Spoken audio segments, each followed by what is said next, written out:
En el nombre del Padre, del Hijo y del Espíritu Santo. Amén. Nos ponemos en tu presencia, Señor, con el gozo de recibir tu palabra. Mira, Señor, que a veces no la entendemos o casi nunca, pero la recibimos como te recibimos a ti, con gozo, con alegría, como un don inmerecido.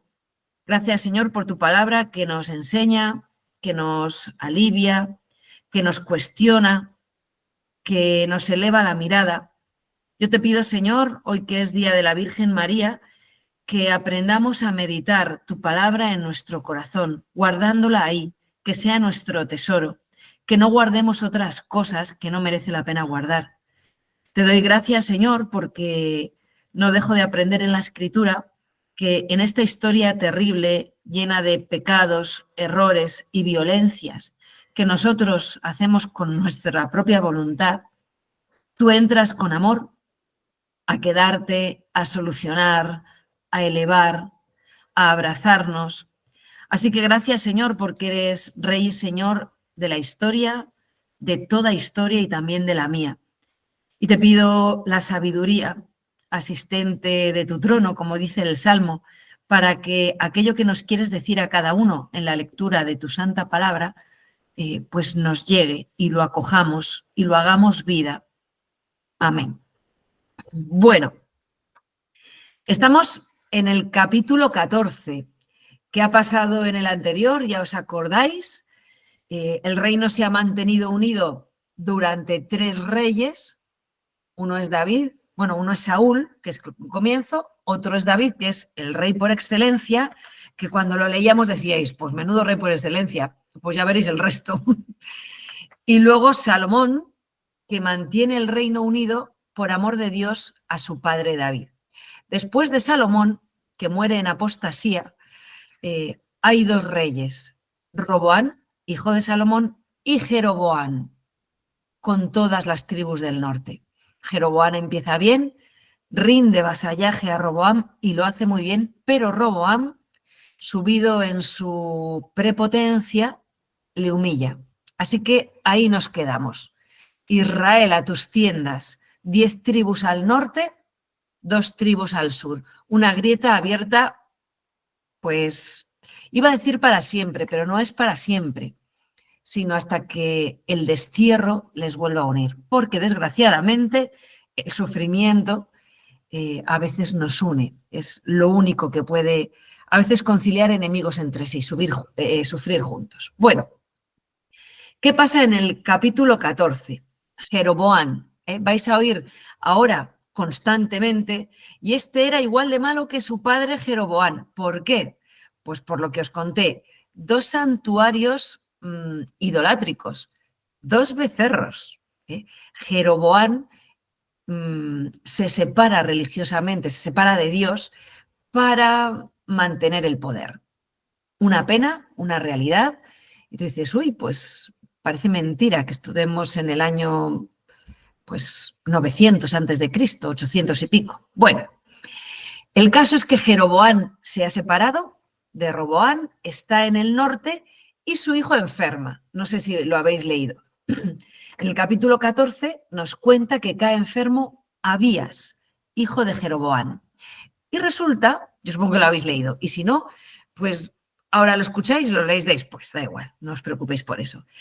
Que Jeroboán, que ha montado un santuario en Dan y otro en Betel, no consulta a los becerros que ha erigido, no consulta a los sacerdotes que ilegalmente él ha denominado sacerdotes, sino que le dice a su mujer, anda, disfrázate para que nadie sepa que eres la mujer de Roboán y ve a Silo, pues allí se encuentra el profeta Agías. ¿Vale? Silo, creo que os lo he puesto en el mapa, está ahí. No consulta a sus becerros. Jeroboán es consciente de sus mentiras. El sufrimiento al final te destapa y destapa quién eres. Y mantienes la postura y mantienes hasta que un sufrimiento fuerte arrecia y sale a la luz quién eres, para bien o para mal. Y luego es curioso, ¿verdad?, que Jeroboán hace lo que hace todo el mundo. Pasamos de Dios, creemos en otras cosas, ponemos nuestra fuerza, nuestra ilusión, nuestro tiempo, en otros dioses que nos dan lo que queremos, pero cuando vienen mal dadas, acudimos a él, porque solo el Dios verdadero, el único que existe, tiene algo que decir. Así que allá que se va la mujer encima, porque claro, a Jeroboam lo conocen, pues manda a su mujer disfrazada. Qué curioso, porque si no soy Dios, yo le hubiera dicho, a ver, Jeroboam, si no soy Dios, ¿a qué vienes? Y si soy Dios, ¿por qué me has dado la espalda? Quizá esta podría ser la pregunta de Dios a muchísima gente ahora mismo. Si soy Dios, ¿por qué no vienes? ¿Por qué no vienes? Y si no soy Dios, ¿qué estás pidiendo? ¿O qué estás sacando en un paso de Semana Santa? Bueno, pues allá va, disfrazada. Otra pregunta interesante con respecto a esto. ¿Alguien piensa que puede engañar a Dios disfrazándose? A Agías, al profeta, a la consagrada, al cura, al obispo, al papa, le puedes engañar. A un juez le puedes engañar. A tu esposo, a tu mujer, a los que tienes alrededor, les puedes engañar. Pero ¿piensas que puedes engañar a Dios? Ante Dios nadie está disfrazado de nada.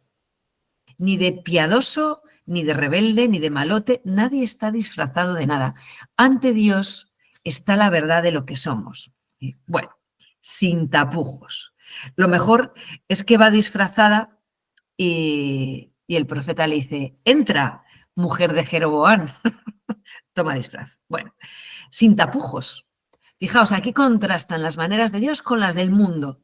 Entra disfrazada, haciendo como que es otra, a preguntar como que no pregunta sobre uno que ha apostatado. Las complicaciones de la mentira y de los mentirosos, ¿no? Aunque tengan fe, que parece que estamos poniendo ahí a los ateos. Jeroboam tiene fe, está mandando a su mujer al Dios verdadero. Y por otro lado, contrasta con la claridad y la sinceridad del profeta, sin tapujos. Entra, mujer de Jeroboam, que tengo para ti un mensaje durísimo. De hecho, el mensaje es durísimo. Cuando llegues a la ciudad de nuevo, tu hijo va a morir y no hay vuelta atrás. Y nosotros nos tiramos de los pelos con esto, ¿verdad? Como cómo puede aparecer en la palabra de Dios o en el corazón de Dios una voluntad tan fuerte de que vaya a morir un hijo. Vamos a ver, ¿Dios había hecho un trato con Jeroboam? Sí. Sé fiel, sigue por mis caminos y yo te cuido, te protejo y te sacaré adelante. No lo hagas y te quedas sin mi protección, expuesto a la muerte, a los enemigos, a las... Dios ni miente ni se miente, no engaña. Jeroboam lo sabía. ¿De quién es la culpa entonces? ¿De quién es? A Salomón le ha quitado el reino por apóstata y te lo ha dado a ti. Y ahora haces esto. Pues si te deja pasar incólume es que no es recto o es que no es justo. Y todos decimos, pues qué duro es Dios. O los que leen esto desde fuera, qué duro es Dios. Es que no crees que está haciendo lo que tiene que hacer. Es que no crees que tiene que cumplir su palabra. ¿Pensáis que sería Dios mejor si mira para otro lado?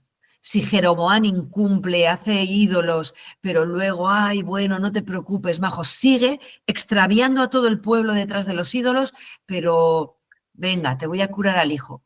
¿Eso sería un buen padre? ¿Eso sería un buen padre? ¿Tiene Dios que favorecer a Jeroboam para que Jeroboam lo siga ninguneando? En el capítulo anterior, no sé si os acordáis, que extiende la mano contra el profeta y la mano queda seca, paralizada. Reza a tu Dios para que se cure la mano. Reza y se la devuelve. Chico, pero no ves cuánto le debes a Dios. Le engañas con otros dioses, le vienes a pedir un favor. Mirad, al final lo que aprendemos aquí es que nos ponemos un poquito del lado de Jeroboam porque nuestro drama es que queremos ser malos, es decir, egoístas, envidiosos, perezosos, criticones, pero que Dios haga lo que le pedimos y cuando se lo pedimos, y que venga y arregle el mundo cuando yo la he liado. sin querer dejar de liarla.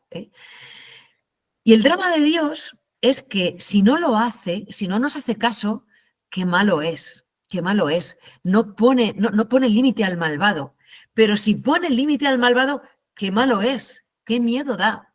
Entonces, vamos a mirar ya a Dios y a leer la Sagrada Escritura mirando a Dios con benevolencia. Y si tu interior te dice Dios es malo, Dios es duro, Dios es cruel, es que te estás confundiendo. Cuando cambies esa mirada, podrás comprender mejor lo que estás leyendo. ¿Bien? Bueno, pobre Dios. Bueno, el caso es que se va y ocurre. Lo que ha dicho que va a ocurrir, ocurre. ¿Qué más cosas ocurren? Vamos a ver que en todo esto, el libro primero de los Reyes, luego en las crónicas, que vamos a volver a ver todas estas historias, vamos a dejar de ver las dos líneas de sucesión. Las estamos viendo ahora en paralelo. Cuando en el norte reina no sé quién en el sur. En el 5.º año de este que reinaba en el sur, empieza a reinar en el norte. Entonces, si habéis leído un poco, vamos para atrás, para adelante, para atrás, para adelante, y al final no sabes ni dónde estás. ¿Qué es lo que va a ocurrir? Que mientras esto sucede en el norte, están el reinado de Roboam en el sur, que es de la tribu de Judá del que nacerá Cristo. Mirad, ahí tenéis los reyes. Supongo que ya lo habréis visto y si no lo veis. Va a haber reyes en el norte, reyes en el sur. A mí me hace mucha gracia porque si veis, en el norte pone malo, malo, malo, borracho, asesino, muy malo, malo, malo, malo. Pues vaya. En el sur, que se supone que son los buenos, malo, malo, bueno, bueno, malo, malo, malo, malo, bueno, bueno.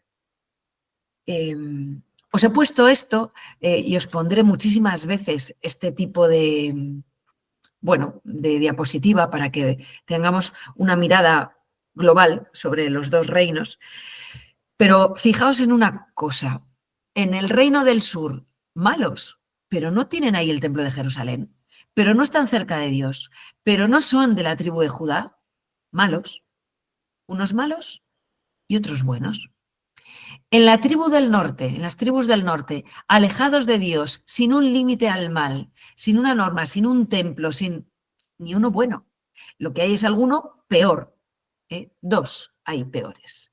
Ajá, que es que se lleva la palma, en realidad es su mujer, y yo creo que es el peor, ¿no? Bueno, pues, ¿qué pasa en el sur? Que Egipto saquea el templo de Salomón.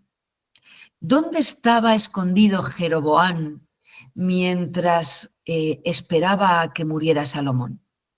Pues estaba escondido en Egipto. Se supone que eran sus amigos. Pues ahora vienen y saquean el templo. Vamos a ver esto constantemente. Saqueo, pillaje. Capítulo 15. Vamos a ir dando saltos un poquito de uno a otro. Aquí tenéis lo mismo que os he puesto, pero es más fácil de ver. Estamos ahora, reyes en Israel, Jeroboam primero. Ninguno bueno, pero uno muy malo.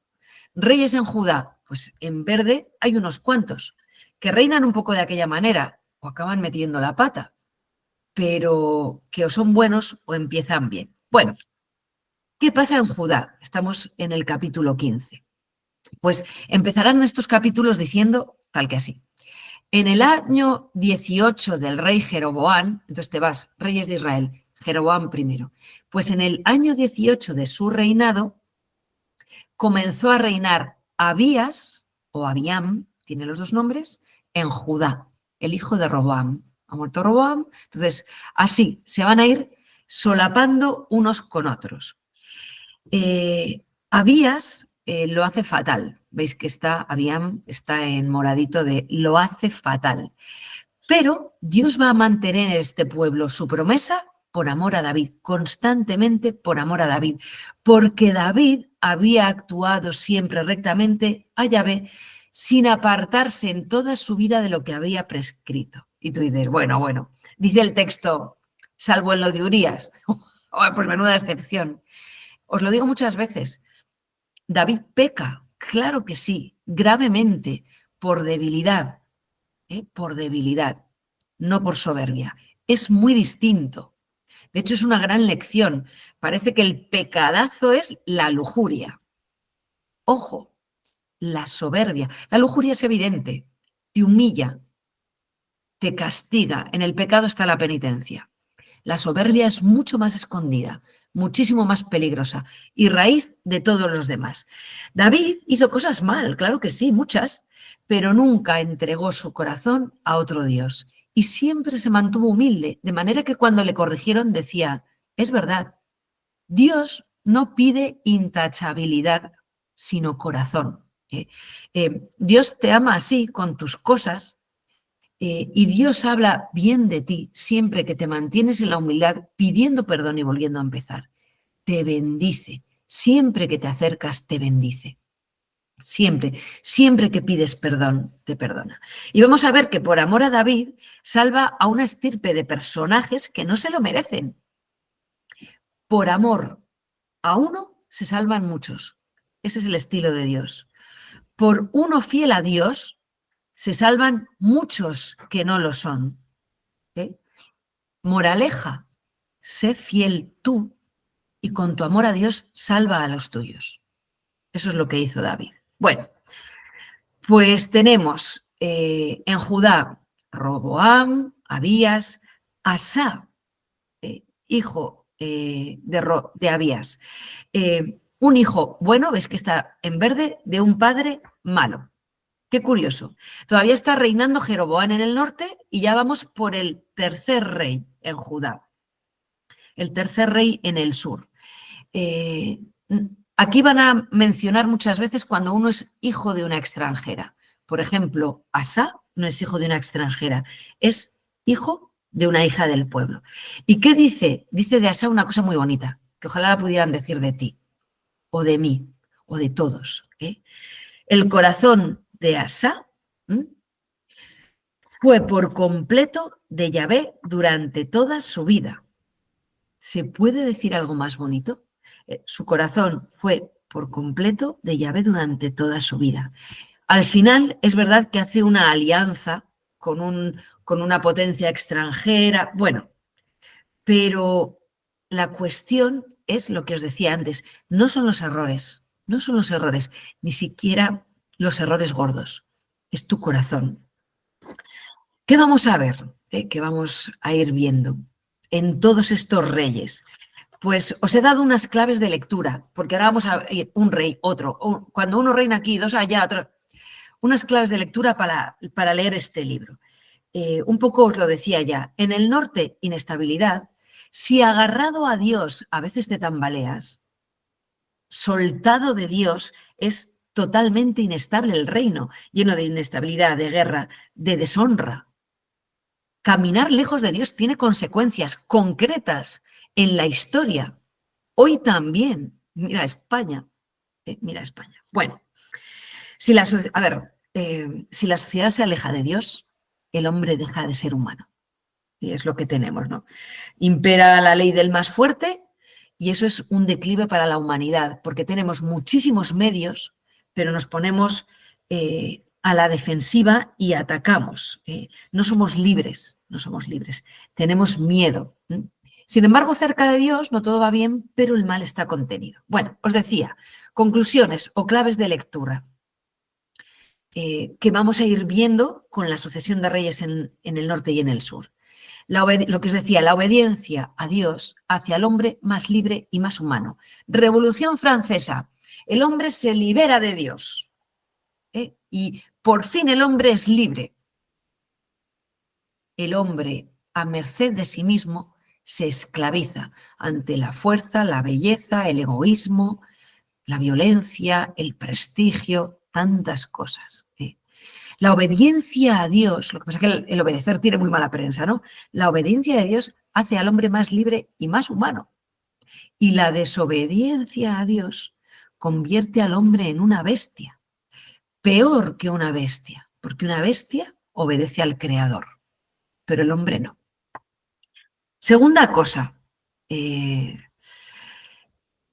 ambiente y las circunstancias, porque vamos a tener reyes buenos, reyes malos, malo aquí, nos influyen, pero no nos determinan. Acabamos de ver aquí atrás a Asa, un hijo bueno de un padre y un abuelo no buenos.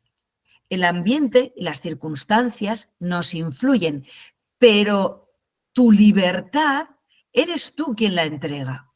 No tiene por qué determinarte el ambiente si tú no quieres. Puedes tener libertad y no usarla, eso es verdad. Entonces, si no agarras el timón, vas a la deriva. Pero no eches la culpa al ambiente. No digas, es que en mi trabajo, es que todas las demás lo hacen, es que... No, no, no, no. Eres dueño de tu vida y tú decides a quién le entregas el timón. Si no ejerces tu libertad y estás en un ambiente malo, pues serás malo. No ejerces tu libertad y estás en un ambiente bueno, pues obrarás bien, pero obrarás bien por casualidad. No estás obrando bien. Tú simplemente te estás dejando llevar. Tú decides ser libre o no serlo. Tú te decides por la bondad o por la maldad. Tú decides a quién te pegas. Bueno, pero lo que os decía, de reyes buenos, hijos malos, de reyes malos, hijos buenos, de todo. Tercero, el concepto de rey bueno que vamos a manejar es un concepto religioso, no es un concepto social ni histórico. Hay reyes que históricamente son muy potentes, como Salomón, pero religiosamente un desastre, rey malo. Y reyes que quizá desde el punto de vista de los triunfos humanos tampoco es para tanto, por ejemplo David, y es el rey según el corazón de Dios. El concepto de rey bueno no es el de rey intachable, no es el de rey poderoso, es el de rey piadoso, el de rey humilde, el de hombre de Dios. El caso es que, sea como fuere, os he puesto así como más destacada la cuarta clave de lectura. Dios nunca deja la historia a la deriva. Dices, seguro, si habéis leído, dices, seguro, un rey para acá, otro para allá. Nunca deja la historia a la deriva. Hará surgir a la persona oportuna en el momento adecuado, pero nada se le escapa. Nada está fuera de su voluntad providente. Y cuando Dios permite que pase algo, lo permite deliberadamente o ese algo no ocurre. Esto no tiene que hacernos ponernos contra Dios, nos tiene que poner a su favor. Señor, si estás permitiendo algo duro, algo difícil de llevar, es en virtud de un bien mayor.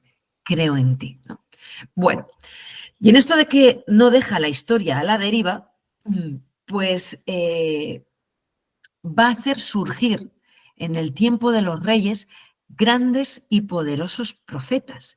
Es el caso de Elías, el profeta de fuego, el gran profeta. Elías no tiene libro. Tú nunca vas a misa y dices, del profeta Elías. Y sin embargo es el profeta de los profetas. Ahora vamos a ver por qué. Su nombre significa mi Dios es el Señor. Eliyahu es en hebreo. Y estamos pues como en el 874, 852 antes de Cristo, una cosa así. Surgió Elías, profeta, igual que fuego, su palabra brillaba como antorcha. ¿Por qué dice esto? Y la escritura va a hablar muchas veces de Elías. Es un hombre de carácter. Y es que hace falta, mi abuela lo decía, hija, hay que tener carácter en esta vida. No quiere decir hay que estar de mal humor peleándose con todo el mundo todo el rato, pero hay que tener carácter. Hoy en día, para ser cristiano, de verdad, no bautizado, sí, solo así de cristiano de verdad, hay que tener carácter, hay que saber nadar contracorriente, hay que atreverse a destacar o a ponerte en el punto de mira y no precisamente para bien. Pues Elías es un hombre con carácter, se va a enfrentar al rey, a Ahab, que es más malo que un dolor. Bueno, la que manda es Jezabel, y le va a anunciar el castigo que merece su idolatría. Luego se va a enfrentar a 400 profetas de Baal él solito. Él solo tiene a Dios. Es el profeta solitario. A veces estamos solos. Elías lo está. Está solo. No tiene a nadie más que a Dios. Los 400 profetas están muy acompañados, unos por otros. Los profetas de Baal. Pues mejor estar solo que estar con esos otros 400. A veces decimos, es que estoy solo. Pues a lo mejor si tu soledad te pone en unión con Dios, que es a quien tienes, bendita soledad, bendita soledad. Bueno, su misión, la misión de Elías en el pueblo de Israel, no es montar broncas, sino que el pueblo se ha desviado. El pueblo se ha desviado. Y su misión es traer de nuevo a los caminos del Señor a un pueblo confundido y desviado por sus propios dirigentes, que no dan su brazo a torcer y que no rectifican. Pues por eso, Elías. San Elías, en Occidente lo celebramos menos, en Oriente se celebra el 20 de julio. ¿El qué hace? Va a defender con fuerza la pureza del culto al verdadero Dios. ¿En contra de qué? De la idolatría, que es lo que está de moda. Entonces, contracorriente. ¿Por qué la idolatría es una tentación tan fuerte en el pueblo de Israel y en nosotros? Pues muy fácil, porque el demonio tiene un objetivo y es quitar a Dios de en medio. Y un corazón herido y ciego por el pecado, pues cae con mucha facilidad en la gran tentación que es ponerme a mí mismo en el centro del universo. Es decir, lo que yo quiero, lo que yo necesito, lo que a mí me apetece, lo que yo espero de ti, lo que tú tendrías que hacer para mí, lo que me tendrías que escuchar, en lo que me tendrías que ayudar, lo que yo. ¿Qué nos regala el demonio en Reyes? Un yo-yo. Un yo-yo. Ese es el regalo. Entonces, Elías va a ir contra todo eso, va a quitar el egoísmo de estos reyes que están desviando al pueblo, centrados en sí mismos y en sus circunstancias, y va a denunciarlo y a poner ahí a Dios. Es el profeta por excelencia. A Juan el Bautista, cuando está bautizando en el Jordán, irán y le preguntarán, ¿eres tú Elías el que había de venir? Fijaos si es importante Elías. O cuando Jesús está en la cruz, que dice, Elí, Elí, lama sabactaní. Y dicen los de abajo, mira, está llamando a Elías, a ver si viene a salvarlo. Elías es el profeta. Bueno, ¿y qué profecía hace? Elías en el capítulo 17, Elías el tesbita, le llaman, de Tisbé. ¿Tenéis ahí dónde está? Tisbé, ¿vale? Ahí creo que se ve. Ahí arriba tenéis Sarepta, Sidón, Tiro y Sidón, que son importantes. Ahí abajo el Mar Muerto, Samaria. Pues Elías es de ahí, de Tisbé. Elías el tesbita. ¿Qué hace? Pues anunciar, dice aquí, una gran sequía. Anuncia una gran sequía. Una profecía, un coscorrón de Dios, de mira, mira, Dios es el Dios de toda naturaleza. Solo hay un Dios. Demuéstramelo. Mira, va a haber una sequía que va a durar tanto tiempo. Entonces, primero se reirían de él, pero luego cuando no llueve, no te queda otra que reconocer que la palabra del profeta es verdadera. Bueno, esa va a ser su demostración, ¿no?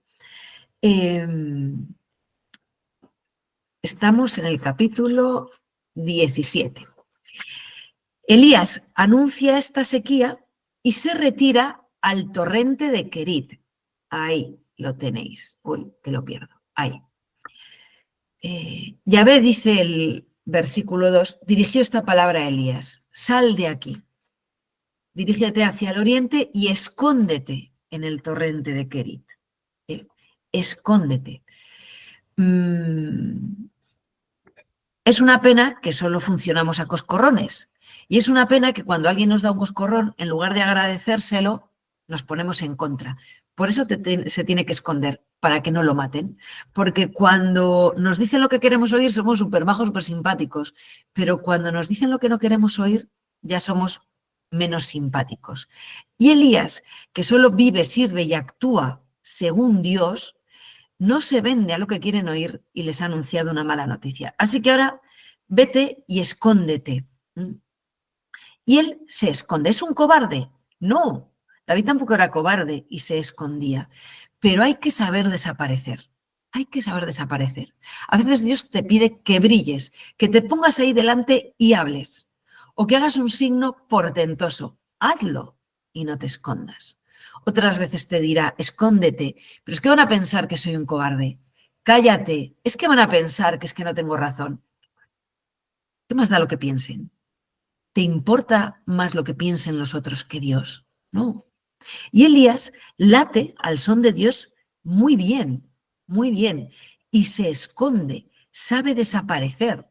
Las cosas pasan por voluntad de Dios y tú trabajas y vives para Él como siervo inútil, honrado, ¿no? Honrado porque te pida un favor, ¿no? Y luego es importante también esto de escóndete, porque el valor de la vida escondida es grandísimo y patente. Mirad a María, no hace ni un solo milagro. En toda la escritura, en el Evangelio, ni un solo milagro. Pide uno a Jesús, pero no nos consta ni uno. Mira Jesús durante 30 años. José. No vale más el brillo que el anonimato. Y Elías lo aprende. Elías es a la vez profeta y discípulo. Y le manda a esconderse y le provee. Dios nos cuida. Dios nos cuida. Los cuervos le llevaban pan por la mañana y carne por la tarde. Y él bebía del torrente. Nos cuesta que Dios nos cuide. Cuídame, dame, Señor, el pan nuestro de cada día, pero tengo en el congelador. ¿Mm? Y esta es, a ver, yo no digo que no haya que tener una equipación por si se va 3 días la luz o no sé cuántas cosas, pero cuidado que tenemos un mensaje social continuo de cuídate tú, eres responsable de ti mismo, cuídate tú, que te centra en ti. ¿Sí? Y ese no es el mensaje de Dios. El mensaje de Dios es confía en mí, entrégate y confía en mí, entrégate y confía en mí. Es muy distinto, es muy distinto. ¿Qué pasa? Entrégate y confía en mí, te hace vivir dichoso, cuídate tú, ten previsto esto y esto y esto y esto, te hace vivir hecho un manojo de nervios y agobiado siempre, por si se acaba el mundo, por si hay una guerra, por si hay una sequía, por si se va la luz, por si hay otra pandemia, por si. Tormentón, ahora tenemos una tormenta ahora en Tudela. Se acaba el mundo, entonces estarán los de, ¡ah! Y estaremos los de, bien, ya está. ¿No se acaba? Pues seguimos y ya está. Bueno, Dios provee y nos cuesta que nos cuide. Y lo cierto es que cuando nos cuidamos nosotros nos va peor. Cuando en el desierto Dios repartía el maná al pueblo, no faltaba comida para nadie.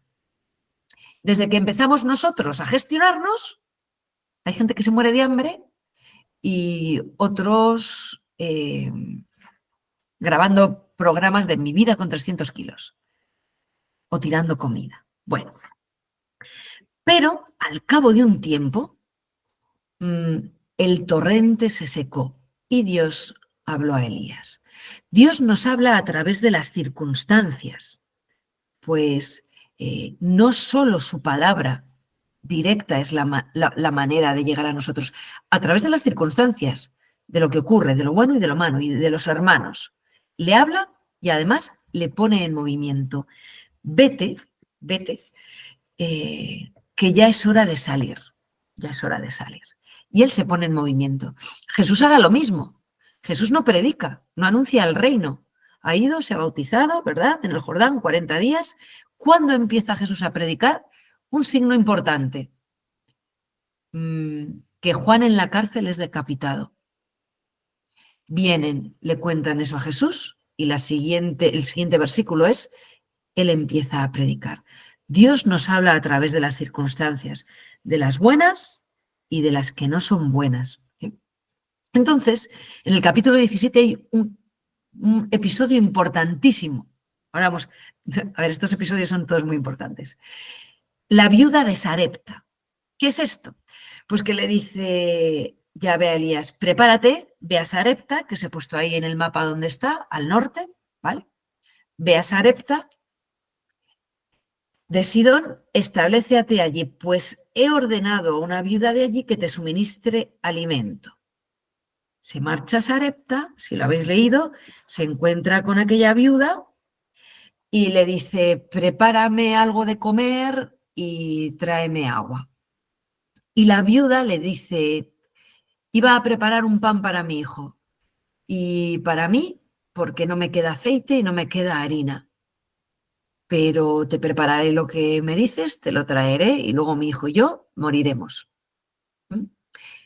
Es una viuda pobre de Sarepta y Dios va a proveer a este profeta a través de una extranjera, viuda y pobre. ¿Sí? Qué curioso que están los tuyos buscándote para matarte y una extranjera, viuda y pobre, arriesga la propia vida, la entrega. Es otra vez la misma historia no, de aquella viuda que en el templo echó todo lo que tenía para vivir. Los orientales, os digo muchas veces, que tienen el deber sagrado de la hospitalidad y esta viuda lo cumple. Esta viuda lo cumple.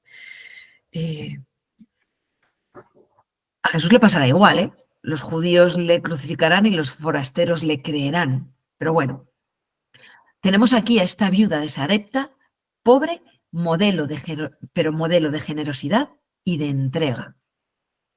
Y no olvidemos que María, la Virgen María, y es 13 de mayo, es viuda.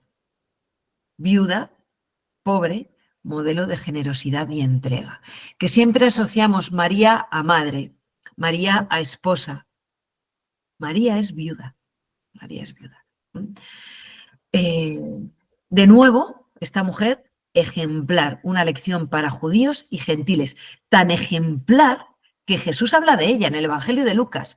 Puedo aseguraros, está hablando de que ningún profeta es bien acogido en su tierra. Y dice, puedo aseguraros que en Israel había muchas viudas en los días de Elías, cuando estuvo cerrado el cielo 3 años y 6 meses y hubo una gran hambre en todo el país. Sin embargo, a ninguna de ellas fue enviado Elías, sino a una viuda de Sarepta, en el territorio de Sidón. Esto que estamos leyendo ahora, que habéis leído en casa o que espero leáis, ¿no? Son palabras que Jesús ha leído. Me diréis, ¿pero él las lee en otro idioma? Sí, pero en la mente, en el pensamiento, la historia es la misma. La viuda, la harina, Elías, el profeta. Es muy bello repasar en nuestro corazón las historias que ha repasado y ha aprendido Jesús desde niño. Y esta lo sabemos a ciencia cierta, evidentemente, porque además la menciona en el Evangelio. Bueno, pues aquí está, la viuda que le entrega todo al profeta, ¿vale? Que le sirve. Servir es muy de Dios. Distinguimos en la escritura quién es de Dios y quién no, bueno, y en la vida en general, por quién sirve a Dios o quién se sirve a sí mismo. Elías le dice, no temas, no temas, y ojalá recibamos de Dios hoy este mensaje, no temas darlo todo, porque Dios te dará todavía más. Y ella se fía. ¿Y qué pasa? Un milagro. Ni el aceite ni la harina se acaban. No es que se multipliquen las alcuzas, es siempre la misma, pero por más que echas, no se acaba. Dios nos da la fuerza para cada día. Ahora bien, para cada día, para cada día. Nosotros somos muy de acumular, de seguridades, de tener, ¿no? Para cada día. Bueno, así que le nace un hijo, pero ¿qué ocurre? Pues que el hijo de la viuda enferma, cae gravemente enfermo hasta el punto de que no le quedaba aliento y muere. ¿Mm? Y dices, ¿qué? O sea, hace un milagro. Les salva la vida y luego deja morir al hijo. Tantas veces lo que permite Dios en la historia nos parece una contradicción y no lo es. Pero fijaos bien en las palabras de esta mujer cuando muere su hijo. Has venido a recordarme mis faltas y a provocar la muerte de mi hijo. has venido a recordarme mis faltas. Algo hay en la historia de esta mujer que está sin solucionar. Algo malo que ha hecho o que ha vivido. De hecho, no dice, pero ¿por qué Dios hace esto?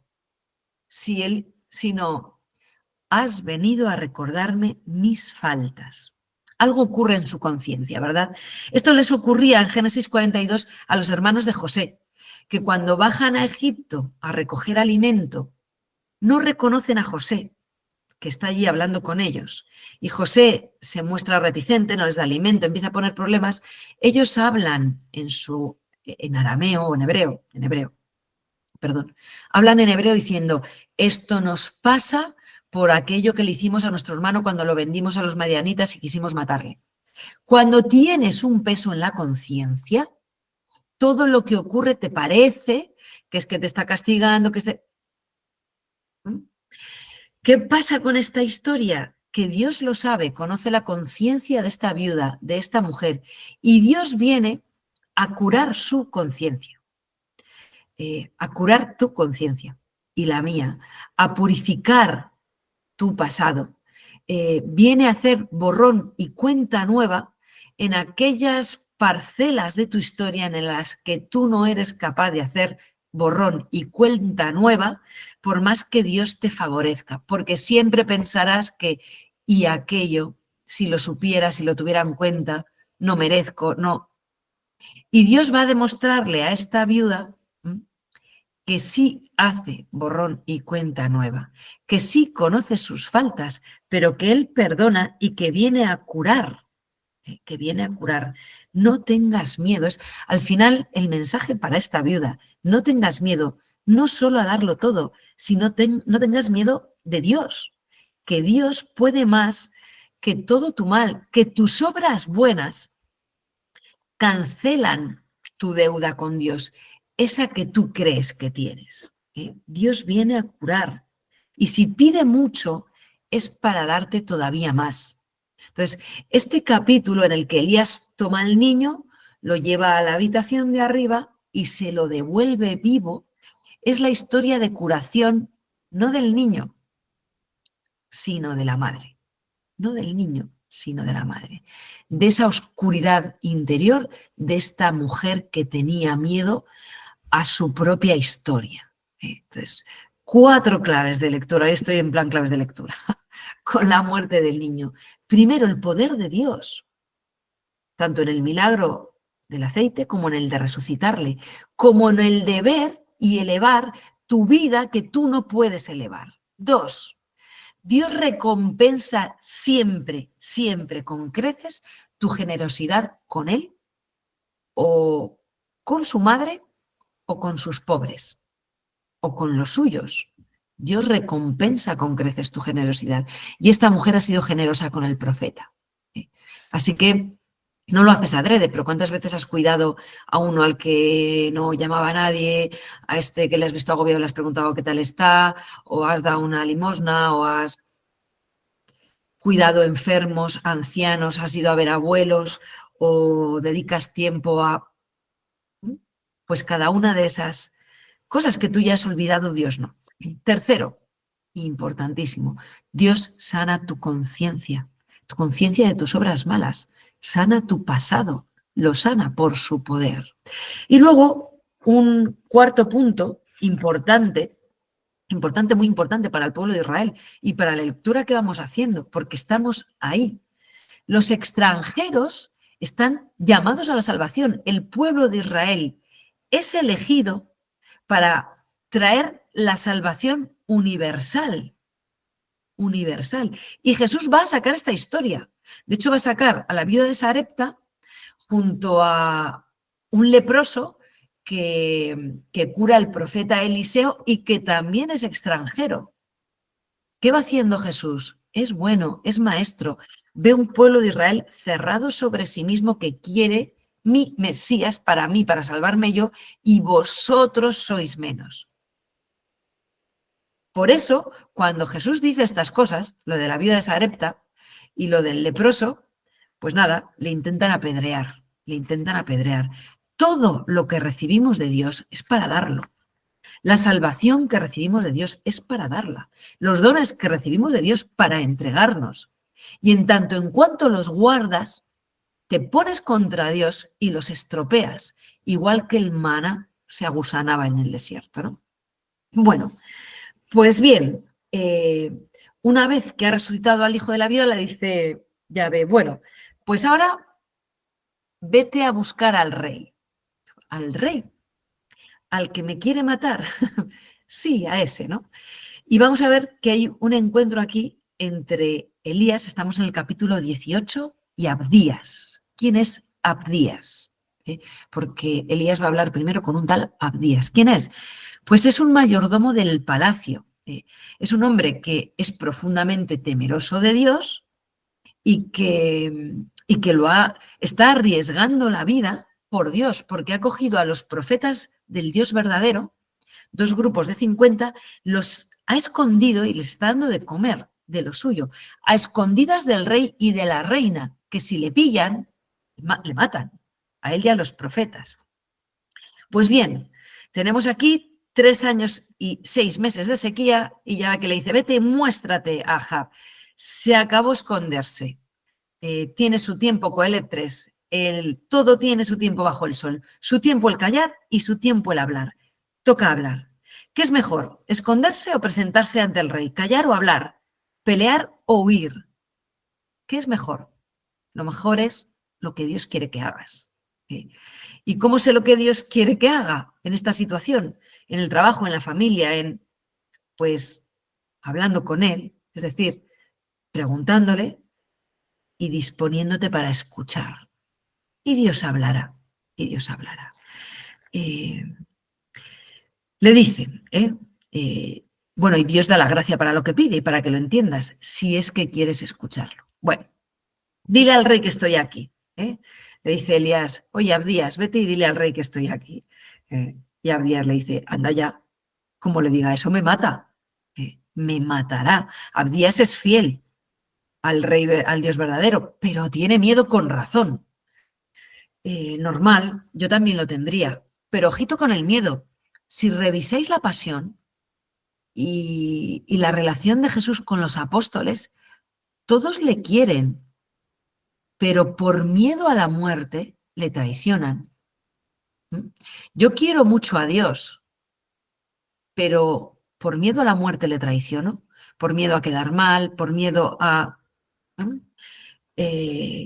Pilato le pasó parecido, ve que es inocente, pero por miedo al desprestigio, a los jaleos, a veces cuando hay amor canonizamos la situación ya, pero yo le quiero mucho a Dios, pero yo le quiero. ¿Y en qué se nota?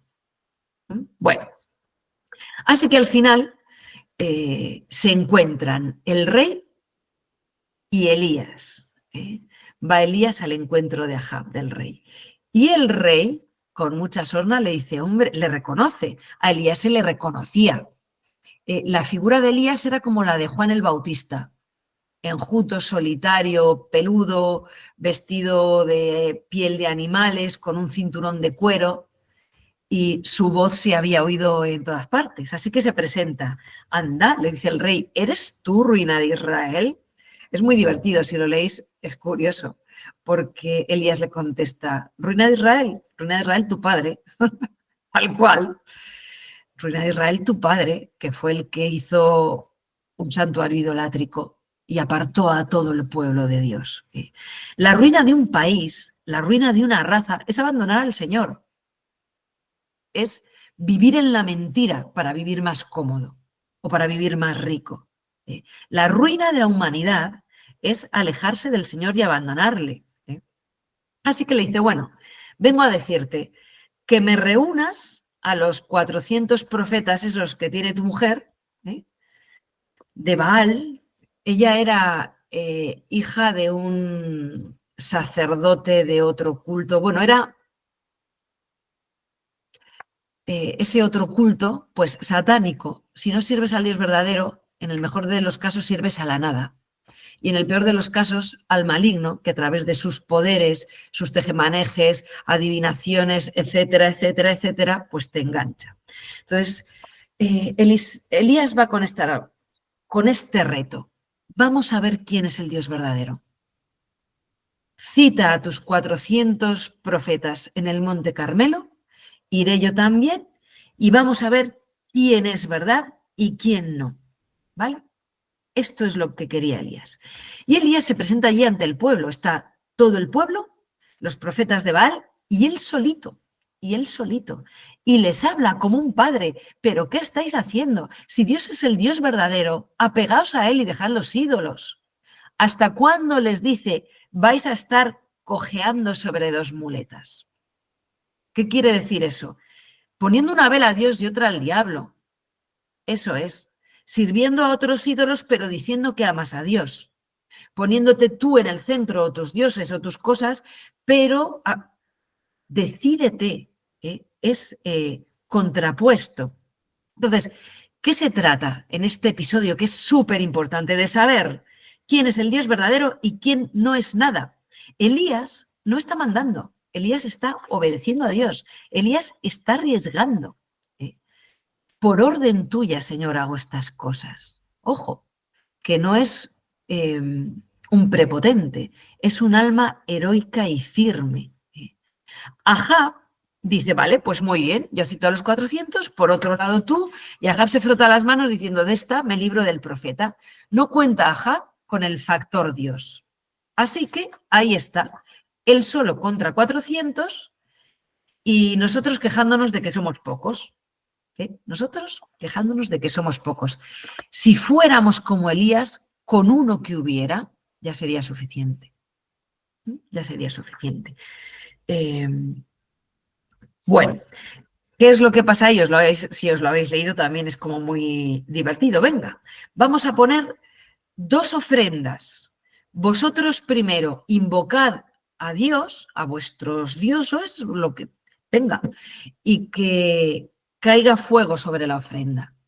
Y si cae fuego sobre la ofrenda, es que vuestro Dios es el verdadero y luego yo invocaré al mismo, al mío. Pues ahí están los 400, pues si habéis leído es curioso que se hacían incisiones, se fumaban cosas, claro que veían y oían de todo. Se hacían incisiones, perdían sangre, entonces entraban en modo hipotensión, mareados y con alucinaciones, no, claro. Allí se pegan todo el día, dándolo todo. Y mientras Elías diciendo, pues es que a lo mejor se ha echado la siesta. Gritad más fuerte, a ver si os oye. ¿No? Baal es el dios de la naturaleza, pues parece que nos hace mucho caso. Y cuando ya acaban, dice, vale, pues ahora me toca. Elías no está hablando con vanagloria, ni con chulería.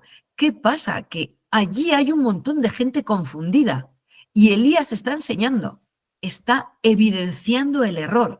Hay gente confundida de verdad. Está siendo muy valiente. Si el pueblo y los profetas se ponen contra él, con una torta que le dé cada uno ya no tiene cabeza. Quiere que la gente lo vea con sus ojos y que crean, y así ocurre, en el Dios verdadero y que abandonen la mentira. ¿Qué pasa? Y por eso Elías es el profeta de fuego, que cuando acaban ellos dice, venga, pues ahora yo, coged la ofrenda, llenadla de agua, haced un pocete alrededor, llenadlo también de agua, empapan la leña, empapan la res, empapan todo. Imposible prender fuego allí. Y entonces Elías invoca a Yahvé. Ponte en el lugar de Elías. Ponte en el lugar de Elías.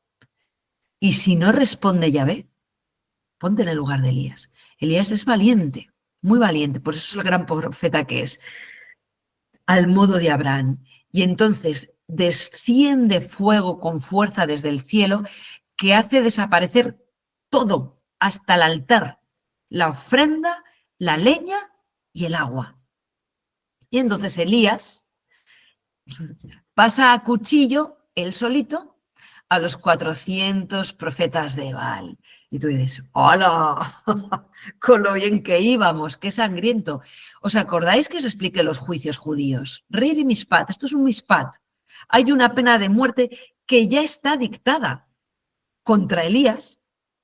¿Qué ha hecho esto? Demostrar que tiene razón y la pena de muerte cambia de cabeza. Esos son los juicios judíos. La pena se cumple o en el que la pide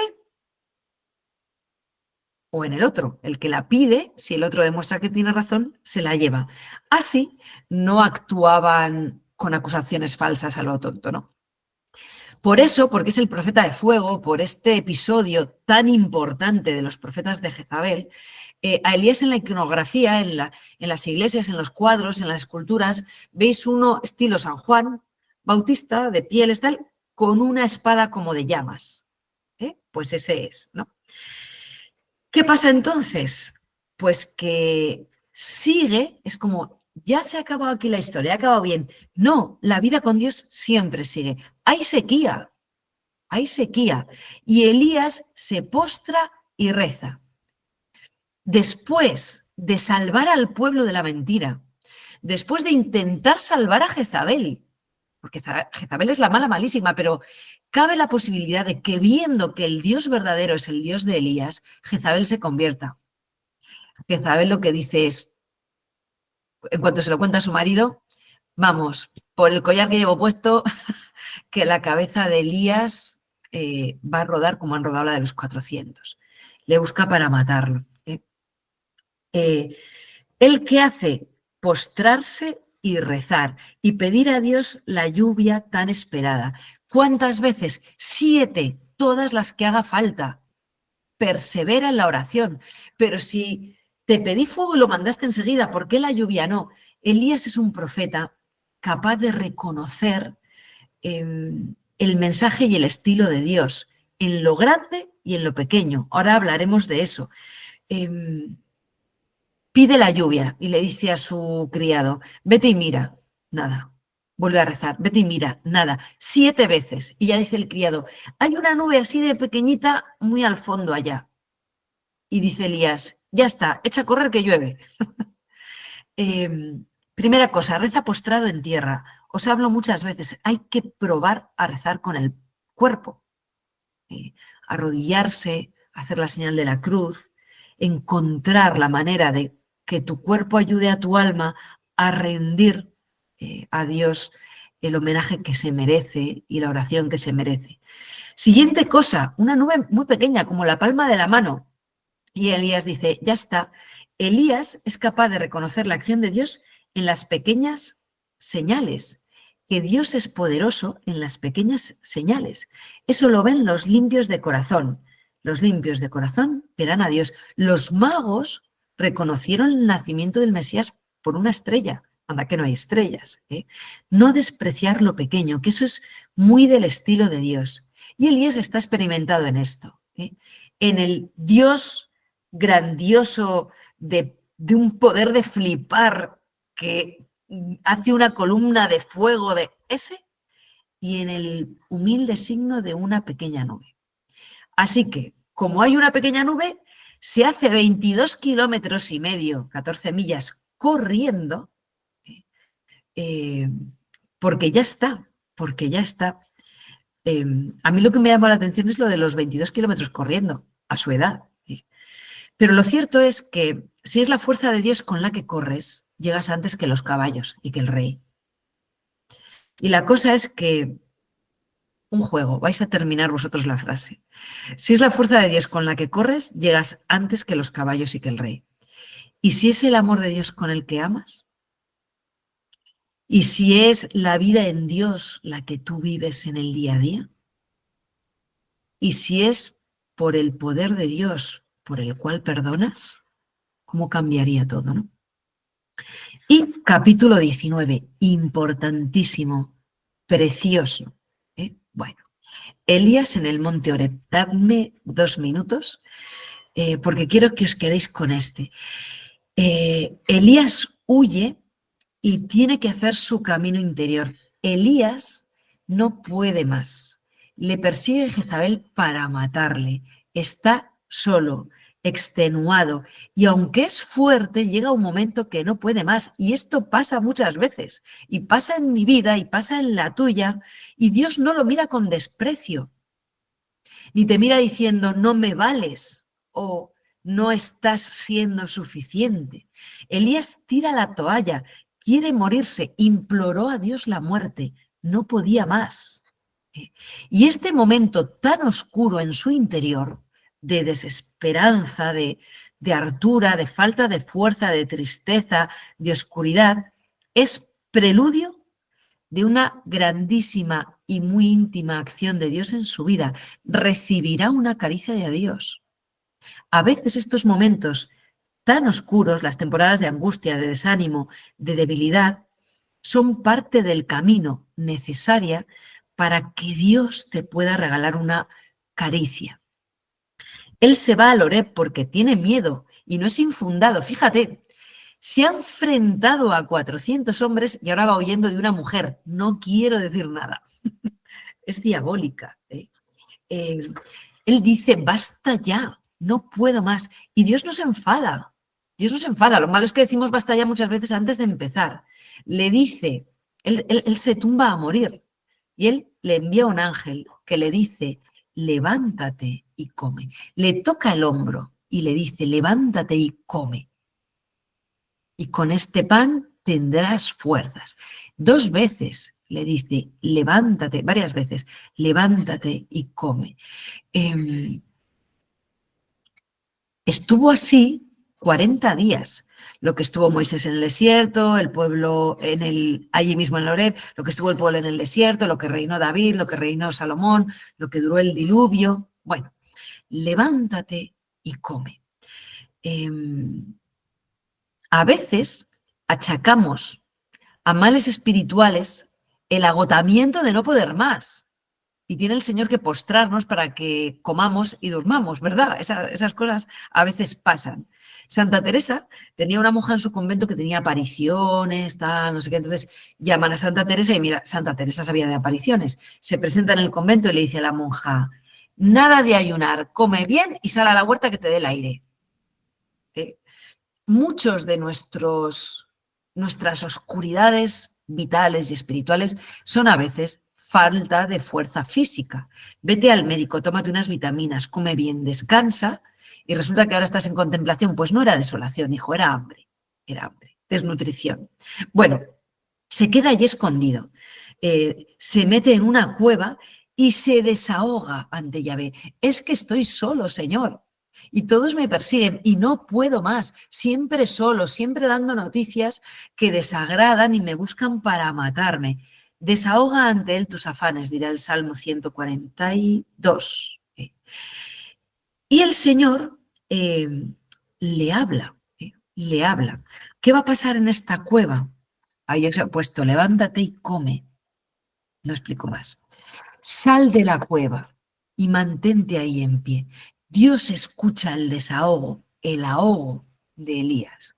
Y ve pasar Elías un fuego, granizo, un terremoto, como señales grandísimas y superpotentes del poder de Dios en la naturaleza.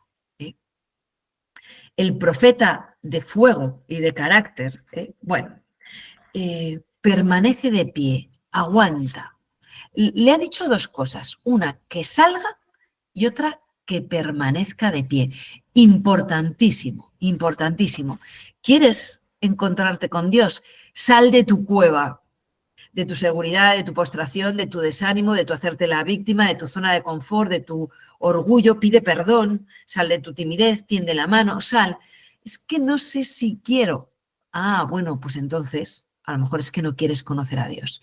Sal de tu cueva, sal de tu lamentación y mantente ahí, persevera. Entonces, después del huracán, el terremoto y el fuego, en la brisa suave, en el susurro de la brisa suave, en la voz del silencio, ¿verdad? Elías sintió la presencia de Dios y entonces se tapó el rostro. La grandeza de Dios se manifiesta en lo grande, sí, pero también en el silencio y en la cercanía de mi propia respiración. Hay algo más suave y más fuerte que un susurro. Ahí, en la intimidad de un susurro suave, Dios le habla. Es ese toque de intimidad que da un vuelco a todo tu corazón. Es una cercanía de Dios tan íntima que asusta, tan íntima que conmueve, tan íntima pero con tanta fuerza. Y ahí Elías de nuevo se conmueve. El profeta de fuego, el que no ha podido más, tocado por la cercanía del Señor, se conmueve y se tapa el rostro. Bueno, pues le vamos a pedir al Señor que seamos capaces, que nos muestre, que escuchemos, que sintamos esa fuerte y dulce intimidad de su compañía en nuestra vida. Que sepamos salir de nuestra cueva y que sepamos contemplar en lo pequeño la fuerza de la acción de Dios. Gloria al Padre y al Hijo y al Espíritu Santo, como era en el principio, ahora y siempre, por los siglos de los siglos. Amén.